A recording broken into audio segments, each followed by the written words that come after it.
A'udzubillahi minasyaitonirrajim. Kajian At-Tafsirul Munir, surat Luqman, baru ayat kedua ya. Ayat pertamanya al-ahruful muqatta'ah. Ya, ayat pertamanya alif lam mim. Nah, ayat kedua kemarin ya. Tilka ayatul kitabil hakim. Nah, kemarin di sini nih ya, tilka itu isim isyarat muannas lil ba'id kalau dalam ilmu nahwu sharafnya ya. Tilka itu mufrad lah, kita kaliwat. Isim isyarat muannas mufrad lil ba'id. Ya, kata tunjuk untuk kata yang tergolong muannas bentuk tunggal dan yang ditunjuknya jauh. Nah, yang ditunjuknya itu adalah ini kata tunjuknya, yang ditunjuknya adalah apa namanya ya? Yang ditunjuknya itu di sini mahdzub namanya. Nah, adalah bahasa Arab liur. Liur terangan bahasa Arab. Jauh artinya ilmu dia, ayatul kitab, ayat-ayat Al-Qur'an. Nah, yang ditunjuknya itu, yang ditunjuknya adalah itu adalah bahasa kita demikiannya. Pasti ada yang ditunjuknya. Itu adalah ayat-ayat Alkitab, ayat-ayat Al-Qur'an. Nah, ternyata jauh ya.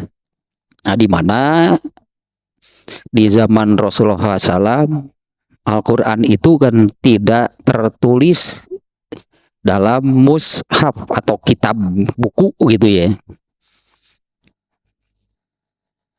Sementara atau ayat-ayat Al-Qur'an itu ya di zaman Rasulullah SAW itu ada di dalam hafalan. Rasulullah SAW pastinya hafal Al-Qur'an seluruhnya. Para sahabat hafal Quran. Tetap saja bukan ini, tapi itu jauh. Ya, ayat-ayat Al-Qur'an itu jauh. Nah, kurang lebih demikianlahnya kemarin ini ulasan sedikit. Nah, di mana Allah menunjuk ayat-ayat Al-Qur'an dengan isim isyarat lil ba'id, kata tunjuk yang jauh itu maksudnya adalah, apalagi ini ya di ayat berikutnya nanti, di ayat ketiganya, hudan.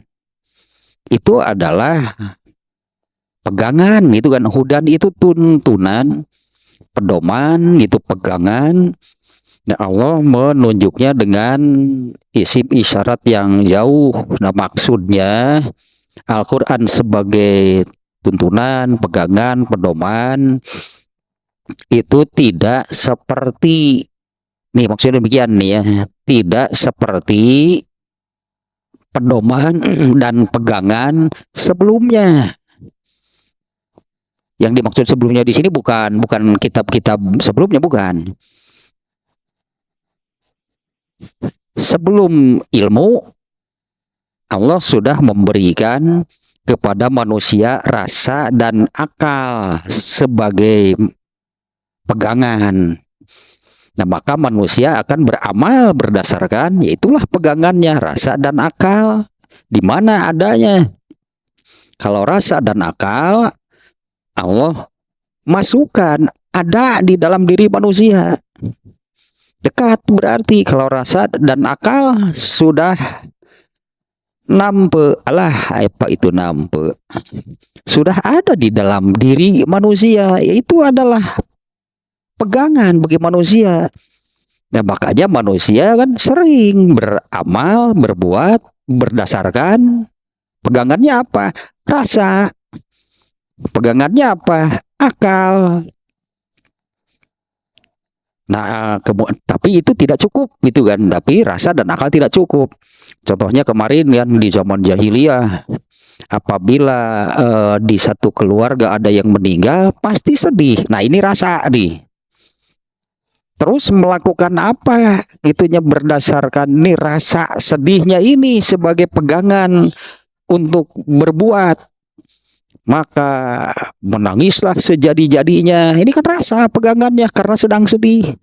Menangislah sejadi-jadinya, merataplah gitu ya sejadi-jadinya, bahkan sampai ada yang melakukan itulah hal di luar nalar, di luar akal karena rasa yang jadi pegangannya. Itu pegangan, rasa itu pegangan untuk orang melakukan sesuatu, beramal. Tapi apa itu benar? Ternyata kan mana bisa berdasarkan rasa itu benar. Ternyata setelah misalnya contoh yang barusannya meraung-raung lah, menangis sejadi-jadinya, kemudian bisa jadi mengutuk apa yang terjadi, yang menyalahkan gitu takdir, berbuat sampai berguling-guling di tanah. Itu dulu demikiannya orang-orang jahiliyah. Setelah selesai muncul misalnya dari akalnya, kenapa ya saya harus sampai seperti itu? Tuh gening atau salah, cek akal lagi.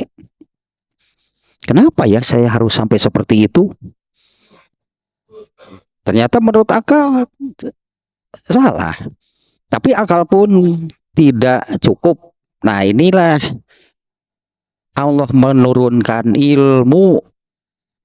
Ilmu dari Allah ini pasti benarnya, dan itulah pegangan yang benar. Berarti kalau berpegang kepada ilmu pasti benar, tidak akan salah. Tapi ini kan masalahnya, ilmu itu Allah simpan, anggaplah kalau rasa dan akal Allah masukkan ke dalam diri manusia, pada diri manusia semua ada rasa dan akal, tapi tidak cukup untuk dijadikan pegangan. Allah menurunkan ilmu supaya manusia menjadi benar. Tapi Allah simpan di mana? Kalau ilmu tidak Allah masukkan ke dalam diri manusia, seperti rasa dan akal, ilmu Allah simpan jauh dari manusia. Itu makna tilkanya demikian ya. Tuh gitu loh. Tuh di mana? Jauh berarti. Terus harus bagaimana? Cari berarti. Sehingga tidak akan ada orang yang sebutnya ya, berilmu, memiliki ilmu tanpa mencari dan mendapatkannya. Beda dengan rasa dan akal, nggak usah dicari. Tapi ilmu itu harus dicari, dan Allah mewajibkan mencari ilmu. Karena dengan ilmu itulah manusia bisa menjadi benar. Dan sebaliknya berarti kalau tanpa ilmu manusia tidak akan pernah benar. Nah, yang ditunjuknya adalah Al-Quran nih, yang dimaksudnya, yang ditunjuknya itu adalah Al-Quran. Tuh itu Al-Quran. Itu adalah Al-Quran, itu adalah ayat-ayat yang hakim. Ya, hakim itu adalah ya benar lah, itu inti namanya hakim, hikmah, hukum, hakamah, benar.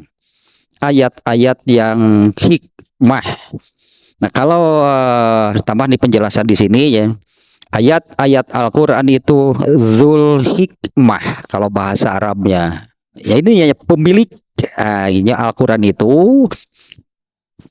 Nah, kalau saya sering mengatakan Al-Quran garis miring Islam, garis miring ilmu. Ya, Al-Quran itu garis miring ilmu, garis miring Islam. Nah, itulah zul hikmah, pemilik kebenaran. Nah, Al-Quran garis miring Islam, garis miring itulahnya Al-Quran garis miring ilmu, garis miring Islam, itu yang benar. Itulah zul hikmah, itulah yang benar. Allazi la kholala fihi, tidak ada celah, itulahnya tidak ada kelemahan, artinya tidak ada celah, tidak ada kelemahan, tidak ada kekurangan.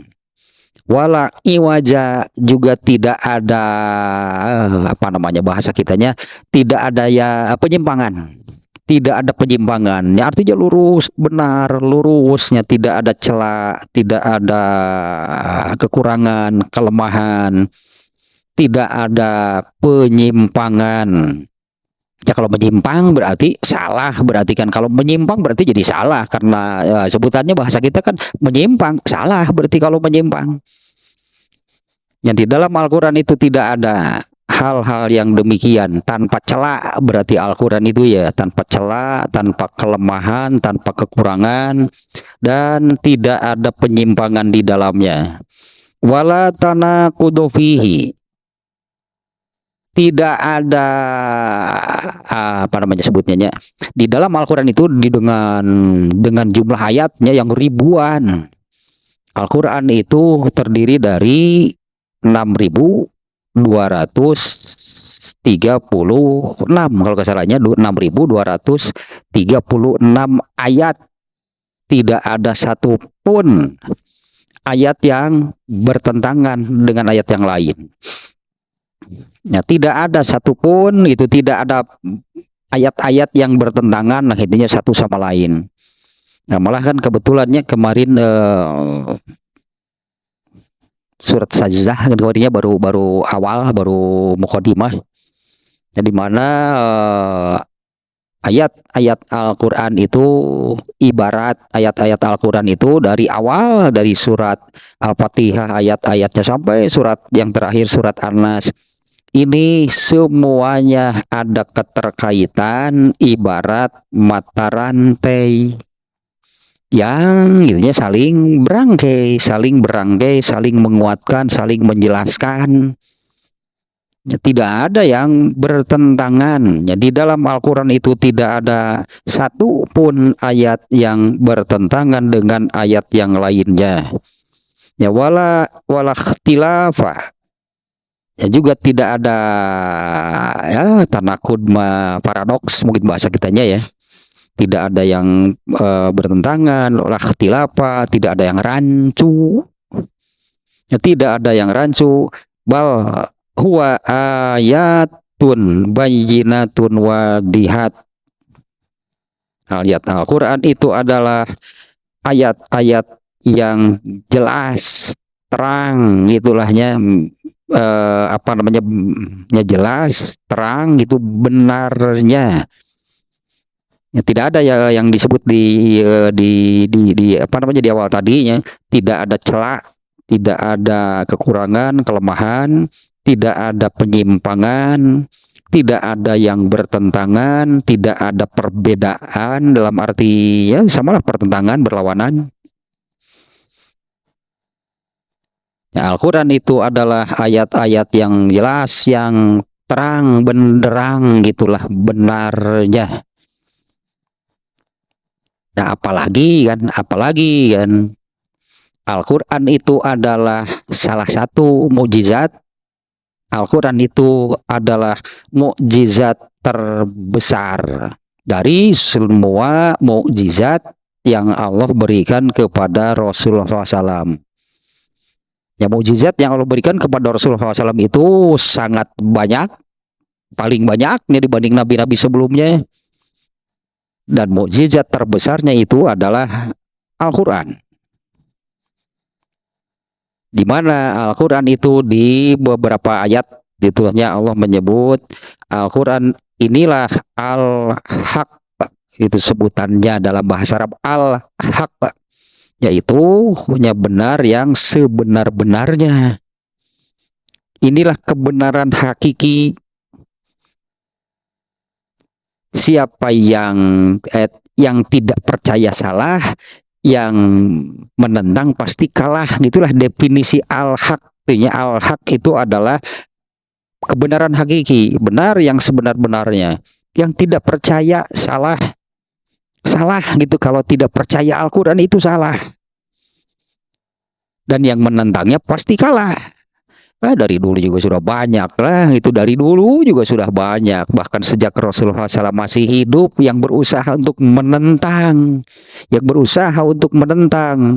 Islam tadi kan ya, Al-Qur'an itu kan Al-Qur'an garis miring ilmu garis miring Islam. Dari dulu sejak zaman Rasul Hasan masih hidup yang berusaha untuk menentang apa yang Rasul sampaikan. Emang ada yang pernah menang?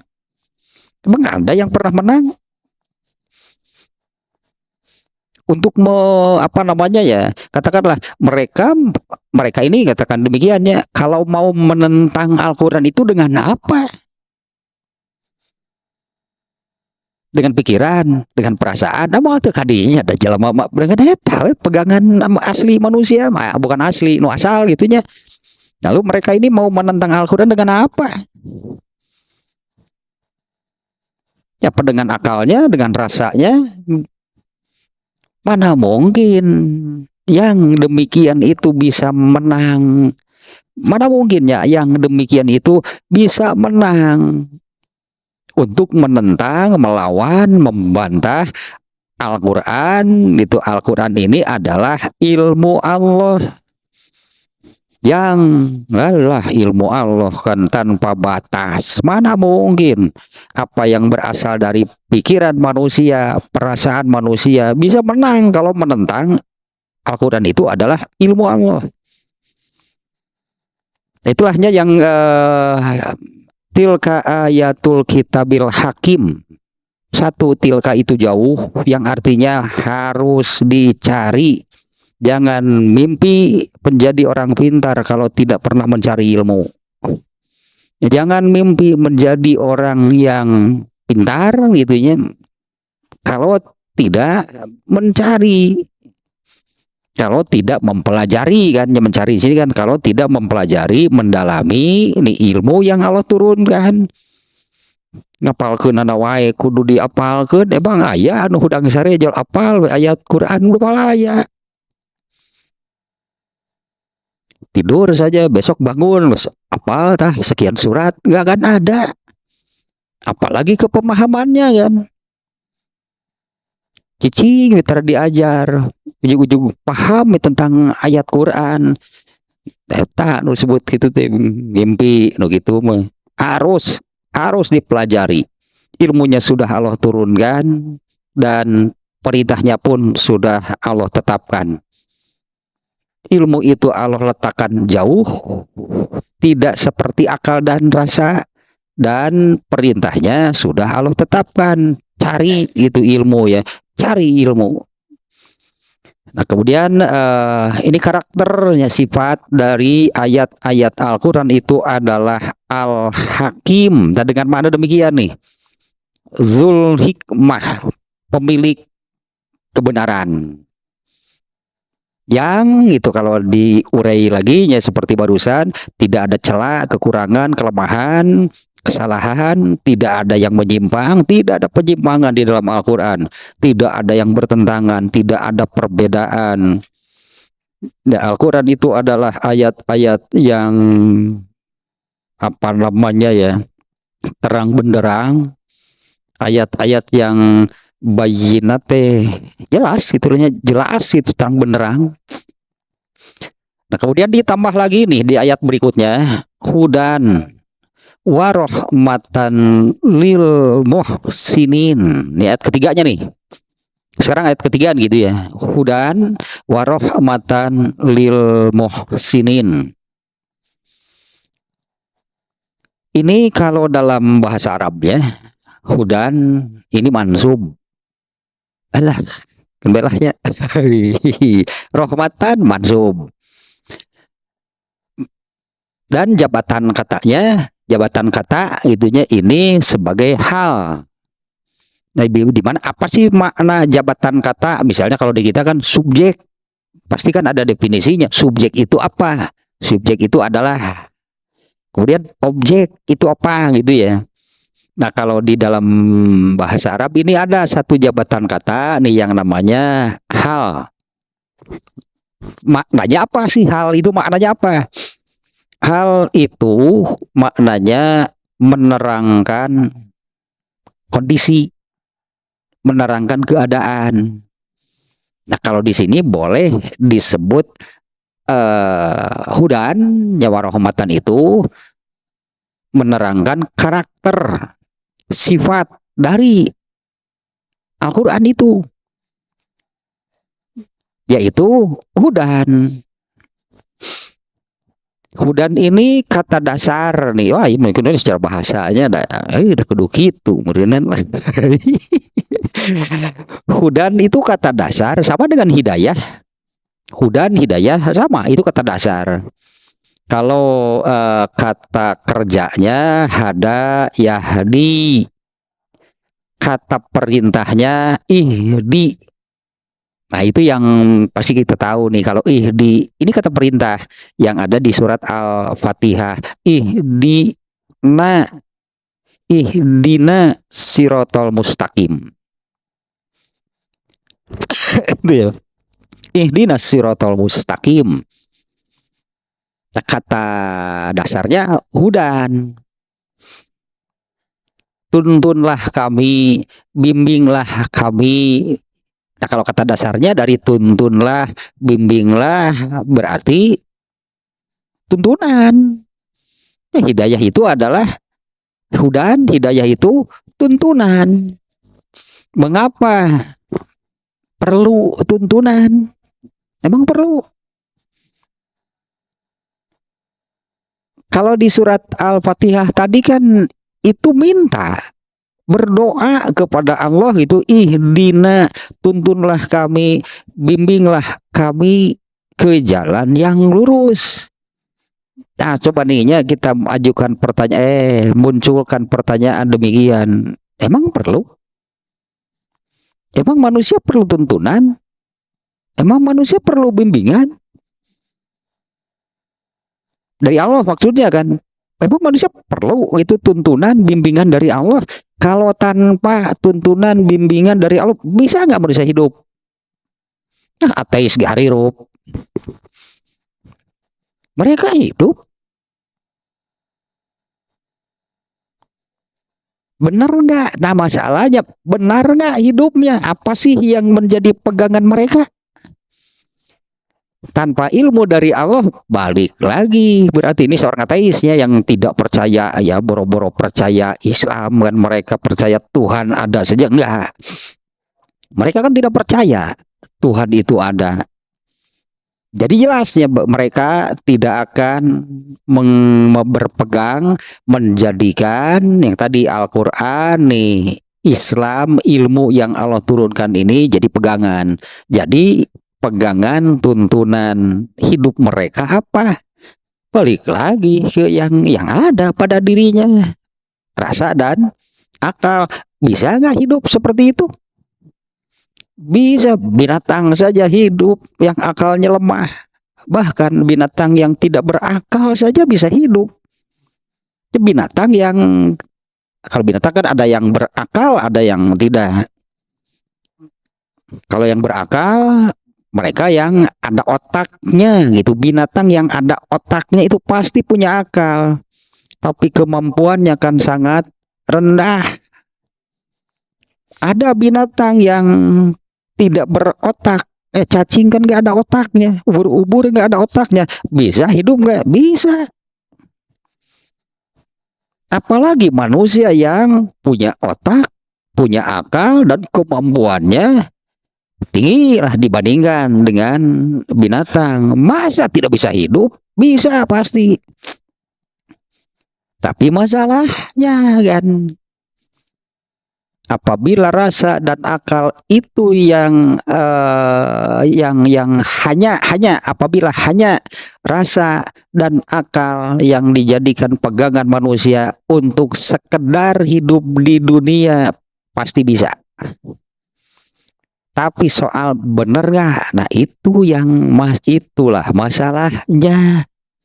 Tapi benar nggak hidupnya? Itu masalahnya.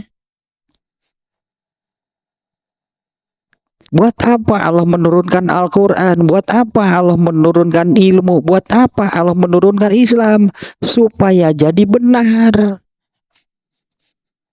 Kalau manusia sudah bisa benar hanya dengan rasa dan akal, nggak perlu Allah menurunkan ilmu. Ya, Allah tidak perlu menurunkan ilmu, ya cukuplah. Katakanlah Allah akan mengatakan seperti itu, ihdina, ihdina. Kenapa masih minta tuntunan bimbingan segala? Kan sudah diberikan pegangan rasa dan akal. Belum cukup ternyata kan. Kalau hanya seperti binatang ya cukup lah. Bahkan tidak berakal juga bisa hidup. Tahu ubur-ubur balakutak aya balakutak aya otakan teh. Kalau kita melihat kambing kan ada kepalanya, ada otaknya, sapi, ayam kan ada kepala, ada otaknya, berarti punya akal. Nah kalau semacamnya contoh yang tadi lah gitu, ubur-ubur emang di mana otaknya? Gak ada. Bisa hidup, bisa. Tapi masalahnya nih kan, nah ini kan yang apa namanya, ketika kalau kita disebutnya ngaderes maca Quran, ngaderes gitulah pokoknya, ya baca Quran lah gitu tiap hari itu nyambung terus gitulahnya dari Al-Fatihah sampai Anas terus pokoknya dibaca. Kalau dulu para sahabat gitu ya ngaderes, apa sih bahasa Indonesianya ngaderes deh, membaca Al-Quran pokoknya tiap hari lah baca terus pokoknya dari Al-Fatihah, mungkin sekedar baca saja, baca itu Al-Quran itu yang ada res itunya dari sampai Anas.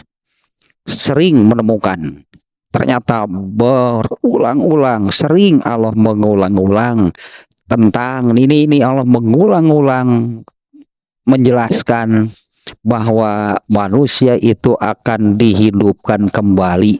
Banyak ayat yang menerangkan demikian, mengingatkan, artinya menggugah. Terus berulang-ulang Allah mengingatkan manusia bahwa manusia itu akan dihidupkan kembali setelah matinya. Nah ini yang perlu ilmu. Kalau hanya sekedar untuk hidup di dunia sampai selesai, sampai mati, nggak perlu ilmu hidayah tuntunan dari Allah. Coba binatang lihat, coba lihat binatang, ya cukuplah untuk mereka karena mereka hanya hidup hanya untuk di dunia, nggak perlu ilmu. Nah ini yang hudan, Al-Quran itu hudan. Itu yang kita minta nih orang Islamnya, itu yang orang Islam minta apabila mereka mengerjakan sholat. Pasti kan kalau sholat kan pasti membaca Al-Fatihah. Karena di sholat manapun itu, di situ ada Al-Fatihah. Dan di Al-Fatihah itu ada ihdinas siratal mustaqim. Tuntunlah kami, bimbinglah kami ke jalan yang lurus. Nah ini terpaksa lah kita ungkit lagi nih, ini doa nih, ihdina, tunjukkanlah kami, bimbinglah kami, tuntunlah kami. Kemana cek Allah itu, tuntunlah, bimbinglah gitu, kemana? Ke As-Siratal Mustaqim. As-Siratal Mustaqim itu apa? Jalan yang lurus itu apa? Yang mana sih jalan yang lurus? Terjemah mau pasti apal kan gitunya, tuntunlah kami, bimbinglah kami ke jalan yang lurus. Emang yang mana yang kita minta itu kemana?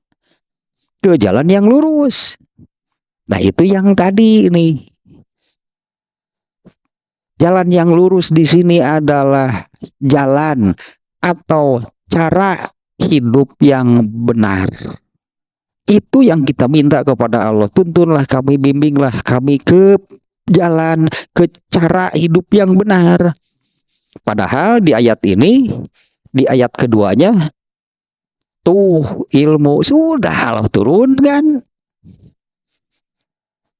Nah itu yang katakan terpaksa nih, kita ungkit lagi. Kita sudah meminta demikian kepada Allah. Kita minta kepada Allah, tunjukkan kami ke jalan yang lurus, ke cara hidup, jalan hidup yang benar. Yang mana padahal Allah sudah menurunkan Quran, Allah sudah menurunkan ilmunya, Allah menurunkan Islam. Nah itulah cara hidup yang benar, hidup berdasarkan Al-Quran, hidup berdasarkan ajaran Islam. Kita minta kepada Allah, Allah sudah menurunkan Al-Quran. Kita hanya yang nggak mau mempelajari, tak eta kesalahan nanti. Ini yang yang saya katakan terpaksa kita ungkit lagi. Kalau sudah berdoa sesuatu, doa itu menunjukkan kesanggupan kita untuk berbuat. Gak boleh hanya berdoa tanpa melakukan apapun. Sering kan saya contohkan seperti ini. Kalau ada seseorang yang sedang sakit, berdoa kepada Allah, ya Allah sembuhkanlah aku. Cukup nggak hanya berdoa tanpa berbuat apa-apa? Ya Allah sembuhkanlah aku. So korek ngadoa unggal usik, pasti tidak akan dikabulkan apabila tidak berusaha. Apa sih usaha yang dilakukannya? Kalau sudah berdoa berarti berusaha. Berusahanya adalah berobat. Kan berusahanya adalah berobat kalau ingin sembuh. Ya Allah sembuhkanlah aku. Unggal usik sebutan cek orang Sunda mah unggal usik ngadoa ya Allah sembuhkanlah aku, tapi beri ngeringkuk tidak berobat. Pasti tidak akan dikabulkan. Ihdina berapa kali sehari berdoa minta ditunjukkan. Padahal jalan hidup, cara hidup yang benar itu sudah Allah turunkan. Nah hanya seperti ini tuh jauh cari gitulah. Ya Allah tunjukkanlah, ya sok atuh. Itulah Allah itu seolah-olah menjawab demikian. Ya Allah tunjukkanlah aku, bimbinglah aku ke Siratal Mustaqim, cara hidup, jalan hidup yang benar. Iya boleh katakanlah. Kita hanya diam saja, nggak mau berusaha, nggak mau mempelajari, nggak mau mencari ilmu Al-Quran, ilmu tentang ajaran Islam. Seperti orang yang berdoa minta sembuh tapi tidak pernah berobat. Jadi hudan nih Allah sudah menurunkan, ya itulah tuntunan. Hudan itu kan artinya tuntunan, bimbingan. Emang perlu gitu kan saya tadi saya katakan emang perlu itu manusia itu bimbingan, tuntunan. Bimbingan, tuntunan dari Allah perlu nggak nih manusia kepada bimbingan dan tuntunan dari Allah? Ternyata tanpa tuntunan, tanpa bimbingan dari Allah juga bisa manusia hidup. Benar, ateis juga hidup. Mereka hidup pasti tidak mengikuti kan. Pasti tidak mengikuti, tidak berpedoman, berpegangan kepada ilmu yang Allah turunkan. Bisa hidup, iya, untuk di dunia. Terus setelah meninggal bagaimana? Tahu nggak? Siapa yang tahu ilmunya tentang setelah manusia mati itu bagaimana? Nggak akan ada. Hanya Allah yang tahu. Kalau hanya untuk hidup di dunia, alah, pirakunya masa sih kita akan mengatakan seperti ini? Kalau hanya untuk hidup di dunia, atau alus-alus tuing jadi jelema, jadi umur-umur gemahi, kan bener? Jadi balakutak gitu. Cukup hari yang di dunia wungkul mah. Alus-alus tuing makin jadi jelema. Ini kan yang manusia tidak tahu, yaitu perkara gaib, hal-hal gaib. Nah, di mana hudan ini nih, hudannya tuntunan, bimbingan, pedoman, pegangan bagi manusia itu selain untuk di dunia, karena di dunia juga hidup itu kan mesti benar. Kalau kita melihat orang-orang ateis, hidup mereka benar nggak? Aku mau manehna, benar menurut ukurannya sendiri, menurut rasa dan akal. Bisa jadi kan kita mengatakan begini nih, mereka ateis, hudang jam sabaraha udah mau salat subuh. Mana benar nggak? Nah, tetap benar nggak yang seperti itu? Ya salah gitu kan, karena yang benar sebagai manusia itu kan, karena yang benar sebagai manusia itu seperti yang Allah firmankan, tidaklah kami ciptakan jin dan manusia kecuali untuk, nah itulah yang hidup yang benar. Itu bisa atau hudang jam sabaraha ya kumaha urang. Salah gitu, yang demikian itu salah. Ada hari ngukurna salah yang ya salah dan benar gitunya, apalagi nih, apalagi kalau berpikir setelah setelah manusia meninggal itu terus bagaimana? Siapa yang tahu ilmunya? Nggak akan ada. Hanya Allah yang tahu. Allah lah yang menerangkan nanti setelah manusia mati, meninggal, itu kelanjutannya seperti apa? Ini kan yang tadi saya katakan, Allah mengulang-ulang nih tentang ayat ini, bahwa manusia itu akan dihidupkan kembali, diciptakan lagi, direkonstruksi. Setelah meninggal itu manusia nanti di akhirat akan direkonstruksi menjadi manusia seperti di dunia sekarang, nanti seperti ini lagi. Dan itu dihidupkan lagi untuk apa? Dihidupkan lagi untuk mempertanggungjawabkan seluruh apa yang pernah dilakukan selama di dunia. Tidak ada yang terlewat. Famayyamal miskola zarotin khairon atau syarron, itu kan khairon atau syarron, yang baik atau yang buruk, sekecil apapun pasti dia akan ada balasannya. Nah, untuk itulah Allah menurunkan Al-Quran, menurunkan ilmu, menurunkan Islam, agar manusia itu tadi ya kan manusia yang minta ihdinas siratal mustaqim, tunjukkanlah kami ke jalan yang lurus, jalan atau cara hidup yang benar, cara hidup di dunia ini gitunya yang benar. Nah, di mana kan dengan cara hidup yang benar itu Allah menjamin dan menjanjikan keselamatan dan kebahagiaan di akhirat. Ya inilah hudannya nih, yaitu ayatul kitabil hakim, itulah hudan. Kita nih dari sini juga kita lihat nih ya makna dari hudan. Ayat-ayat Al-Quran itu adalah hudan. Demikiannya makna hudan itu. Terus sekali lagi lahirnya, perlu nggak itu hudan? Perlu nggak hidup manusia itu hidup di dunia itu perlu nggak hudan? Nah, seperti barusan lah kan penjelasannya, mana mungkin manusia bisa benar tanpa ilmu yang Allah turunkan, apalagi sampai nanti ke akhirat gitu kan. Karena hidup manusia memang demikian, bukan hanya untuk di dunia. Bisa manusia itu, aduh dirupakan lagi, mungah. Ah, sok atuh ganti kadinya jadi naon dari teh kalau dorok rek jadi naon sok. Gitu. Atau rek jadi bola kotak. Ngerah tidak dirupakan lagi di akhirat. Atau rek jadi naon sok milih mau dihidupkan deui lah di akhirat. Kalau manusia dihidupkan lagi. Gimana ayat-ayat Al-Qur'an itu adalah hudan, wasyifaan, obat.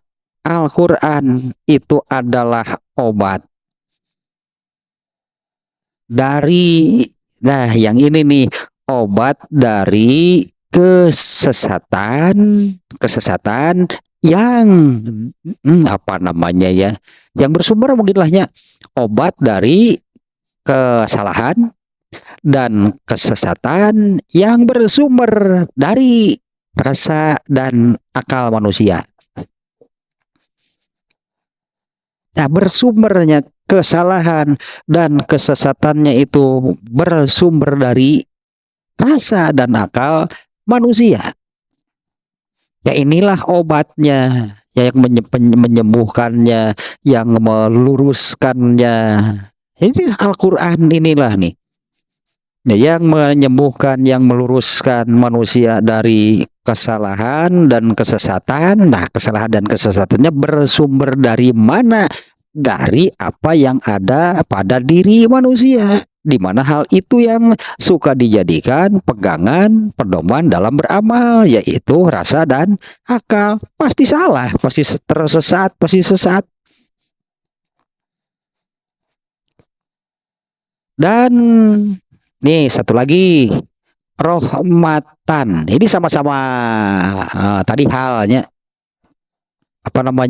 jabatan katanya hudan, ini mansub gitu kalau dalam bahasa Arab namanya hudan dan rahmatan, ini dua-duanya mansub sebagai hal, itu jabatan katanya. Maknanya adalah ini menerangkan hudan dan rahmatan itu menerangkan keadaan, karakter, kondisi, sifat dari ayat-ayat yang disebut sebelumnya, ayat-ayat tilka ayatul kitab.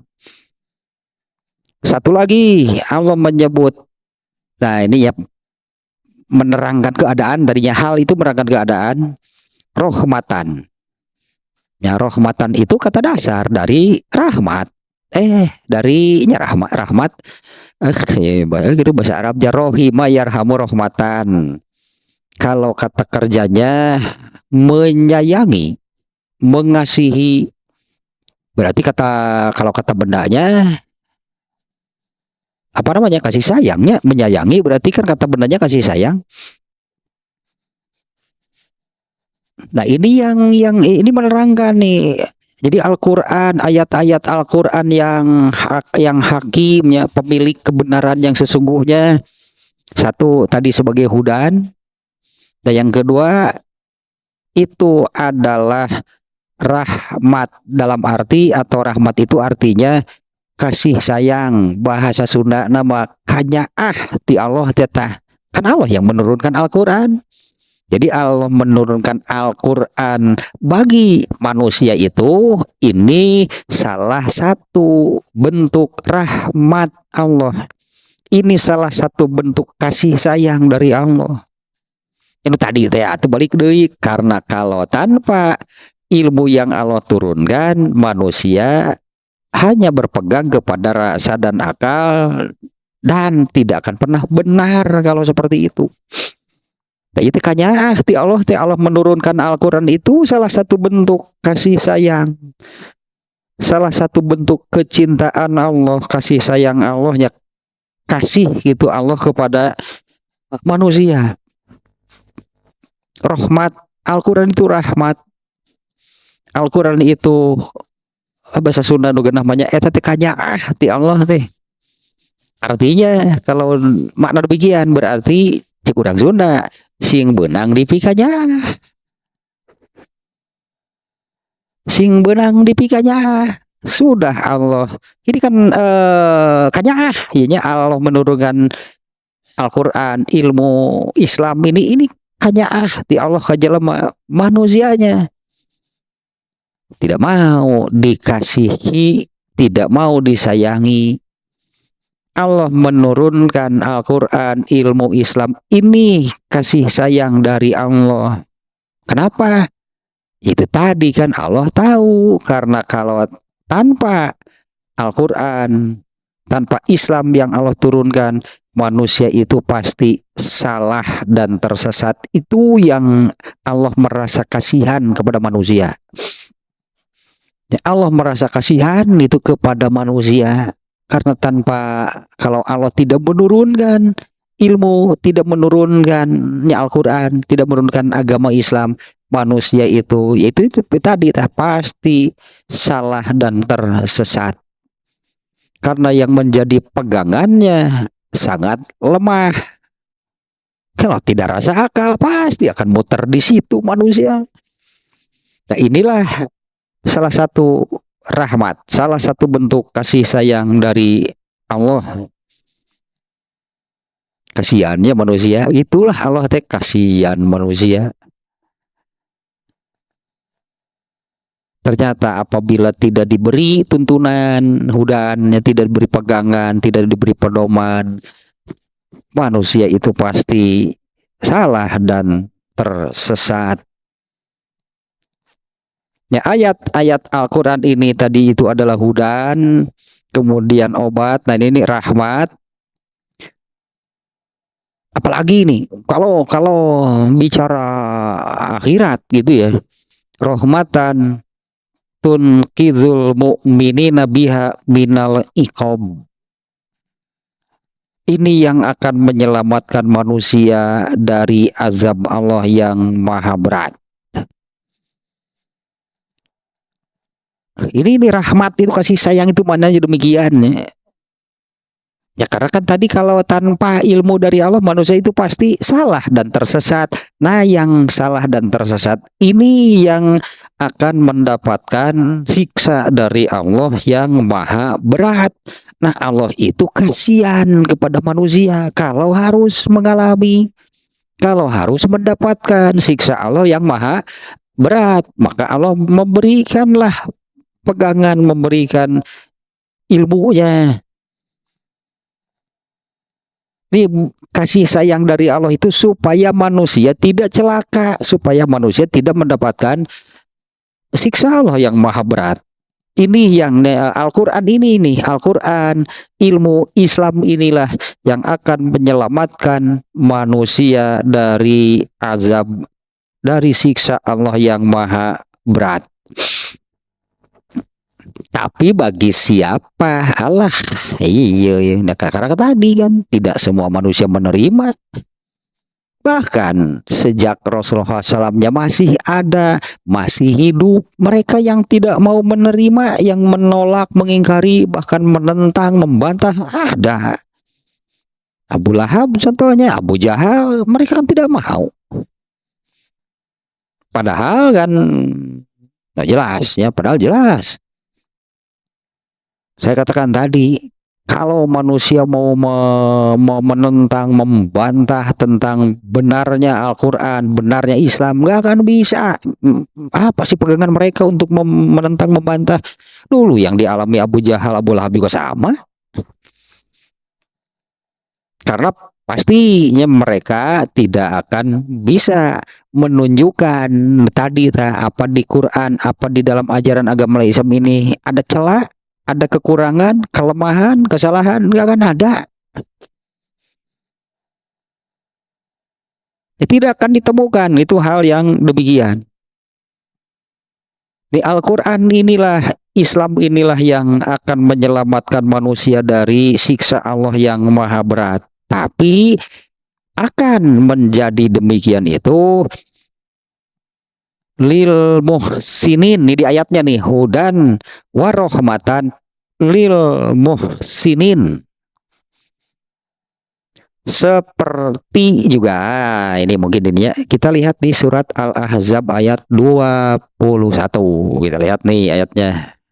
Al-Ahzabnya surat keberapa? Al-Ahzabnya 33 gitu.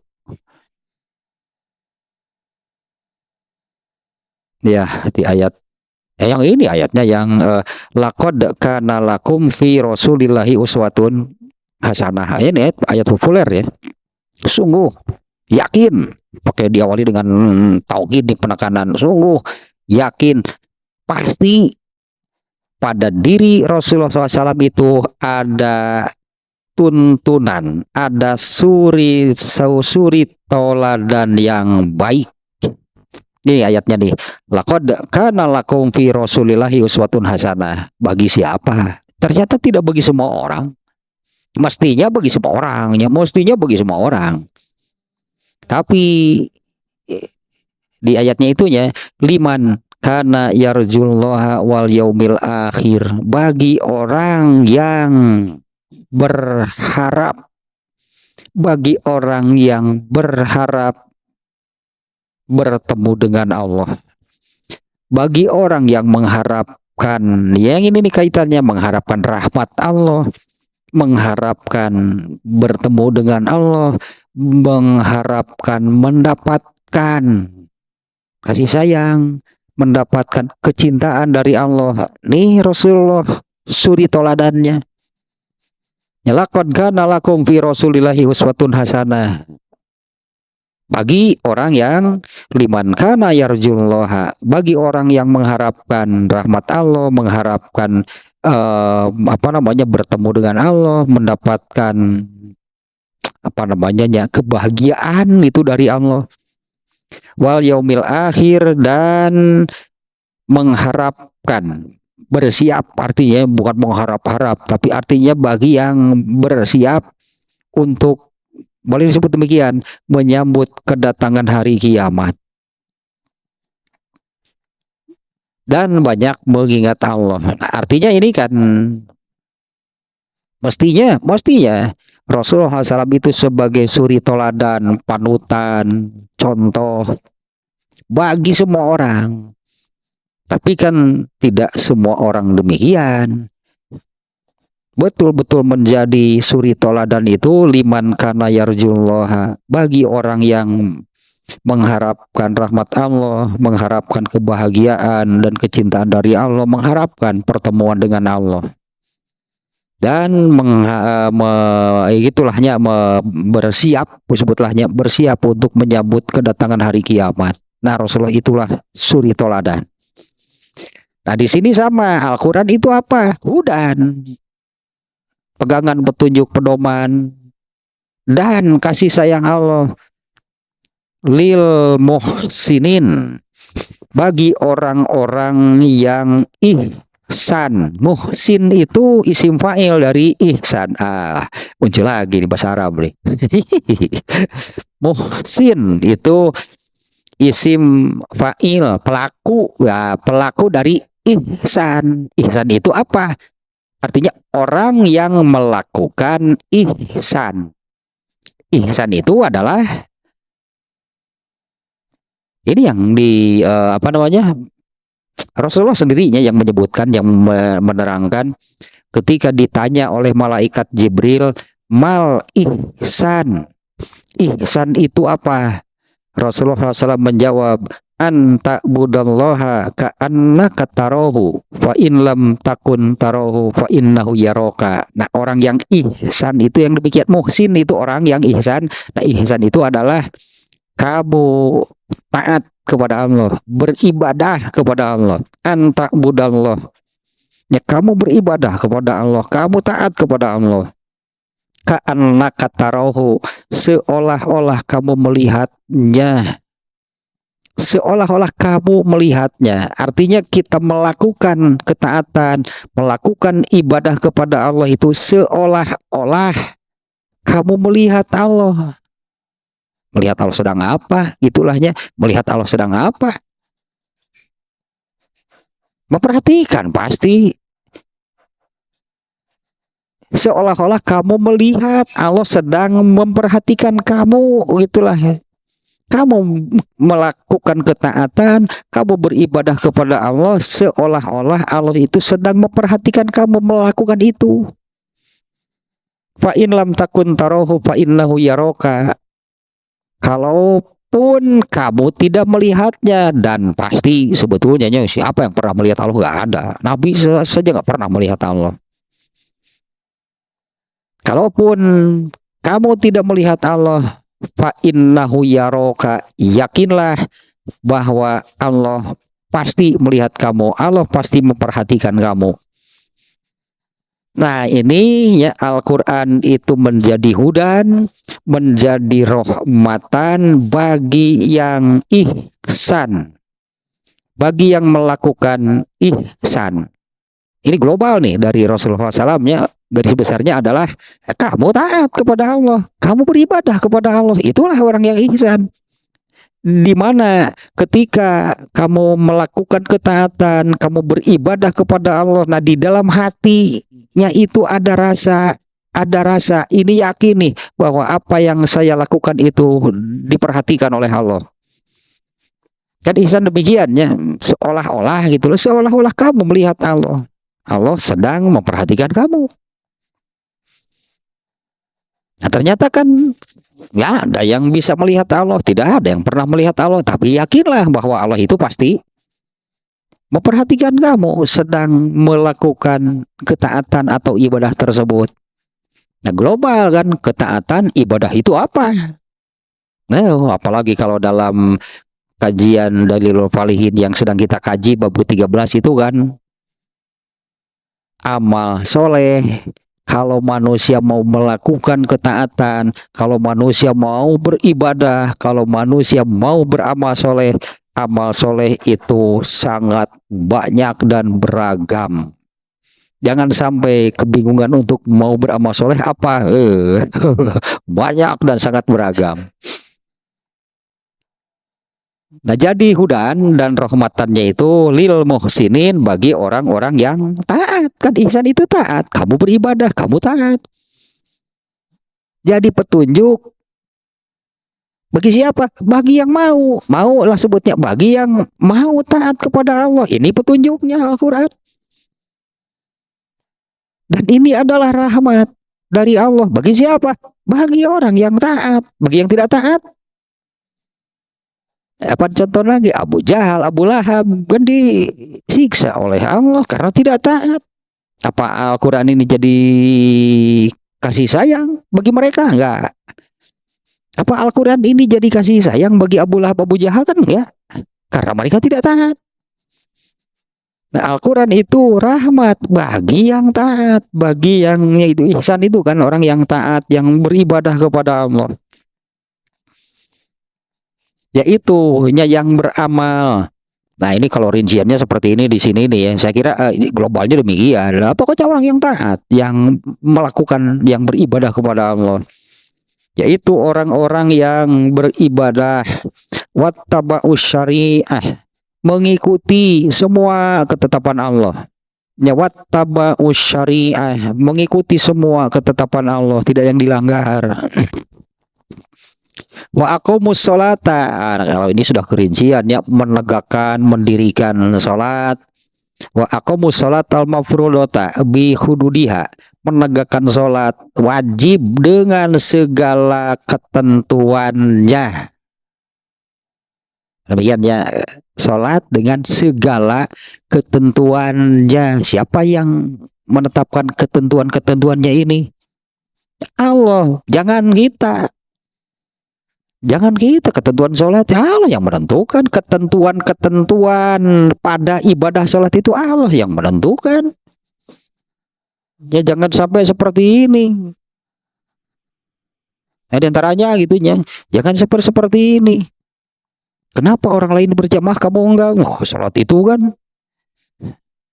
Nah, di mana weh sholat atuh kenaon di masjid itu.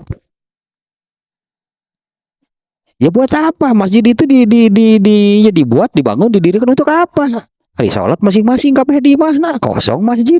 Buat apa dibangun masjid? Itulah contohnya, misalnya artinya ketentuannya Allah yang ulah cek urang. Cek urang kok di mana? Sholat tuh aduh kayak heula itu kumaha ieu teh. Sholat di rumahnya. Meni sombong sekolah itu boga imah. Sholat itu di rumah Allah, bukan di rumah kamu. Terus saya boga imah, cek Allah teh diruntuhkeun sia imahna. Pun ku Allah teh diruntuhkeun sia imahna. Di rumah Allah salat itu jangan di rumah kamu, itu jangan di rumah kamu, di rumah Allah, masjid rumah Allah.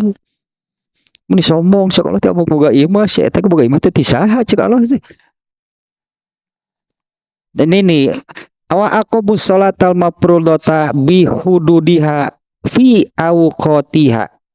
Ini wajar nih ya, karena tadi kan secara global pokoknya ibadah gitulah. Ini disebut nih yang pokok-pokok yang besar-besar nih ya, mendirikan, menegakkan sholat wajib dengan segala, kalau ya di sebuah hadis kan dengan segala hak sholat itu harus dipenuhi, tidak boleh ada yang disepelekan apalagi diabaikan. Penuhi semua hak-hak sholat itu.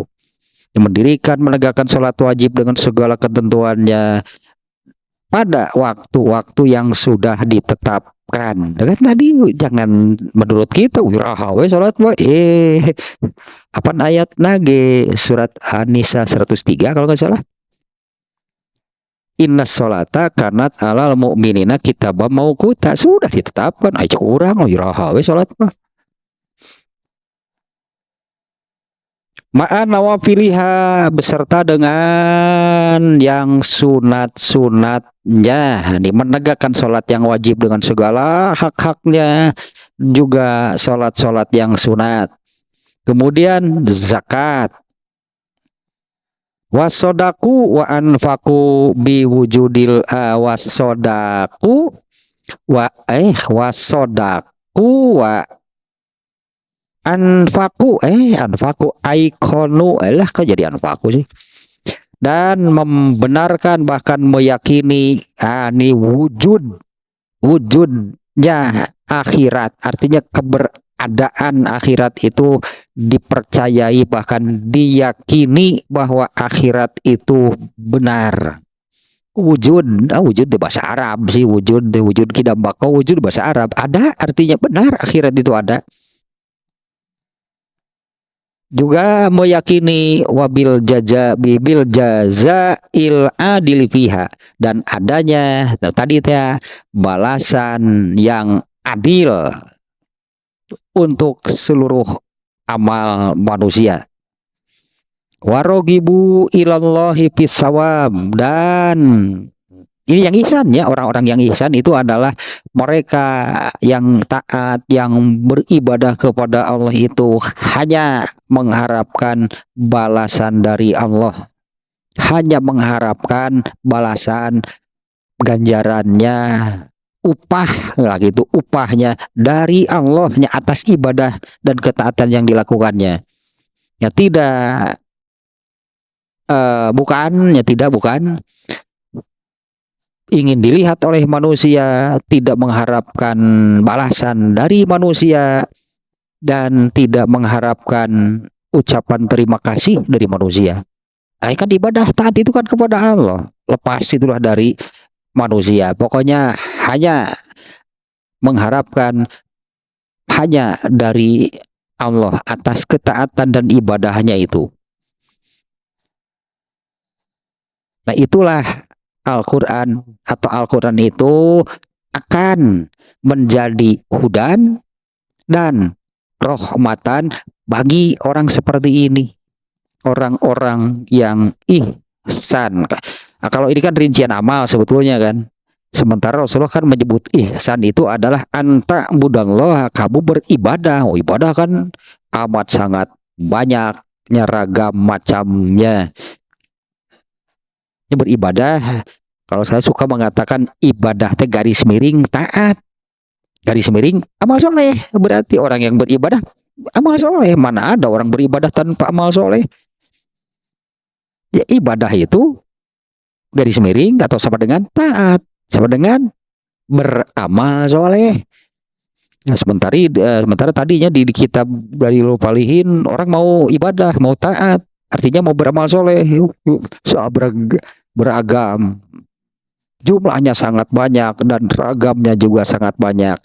Nah, mungkin nih diantaranya yang sering nih saya sampaikan, sebetulnya kan manusia itu kalau mau memenuhi maksud dan tujuan Allah menciptakan hanya untuk beribadah, sebetulnya kan mulai dari bangun tidur saja, begitu bangun ibadah yang dilakukan. Begitu bangun baca doa, alhamdulillahillazi ahyana ba'da ma amatana wa ilaihin nusyur. Nah, itu tidur speaker masjid itu jelema sare di mana eta? Begitu bangun saja sudah ibadah. Nah, artinya kan itu disebut sirotol mustaqim. Nah, diajari oleh Allah itu cara hidup yang benar. Artinya begitu bangun tidur yang benar bagaimana berdoa. Sampai mau tidur lagi ibadah. Terakhir nih sebelum tidur, sebelum kita kehilangan kesadaran, lah orang tidur kan nggak kehilangan kesadaran. Apa yang dilakukan? Ibadah. Berupa gitu kan, doa sebelum tidur. Nah, jadi selama hidup teh dimulai bangun tidur dengan ibadah, terakhir sebelum tidur ibadah. Ya itulah sebetulnya kan manusia itu diciptakan oleh Allah memang hanya untuk itu. Nah, kemudian di tengah-tengah antara bangun tidur dan mau tidur apa? Kalau tadi itu beragam, sangat banyak dan sangat beragam amal soleh, ibadah, ketaatan kepada Allah.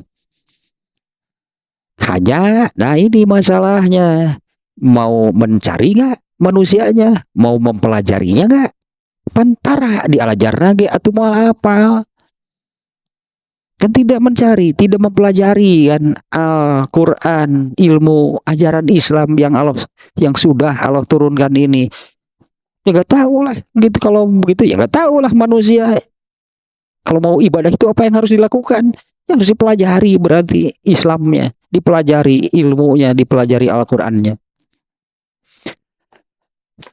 Terus ayat ayat deui tah ayat baru ayat baru tambah satunya ayat 3 barusan tah makna hudan wa rohmatan lil muhsinin. Oh, luar biasa sebetulnya kan makna ini hudan wa rohmatan lil muhsinin. Keun bae ai keur Abu Lahab da moal jadi hudan, moal jadi rohmatan. Ya, untuk orang seperti Abu Lahab, Abu Jahal, jelaskan itu contoh. Lah Al-Qur'an itu tidak jadi hudan wa rohmatan karena mereka tidak mau, karena mereka menolak. Inginnya hidup tadi itu ya ke orang hirup mah orang teu make agama ge teu make Islam ge bisa hirup nya bisa ada ateis ge bisa hirup di dunia unggul mah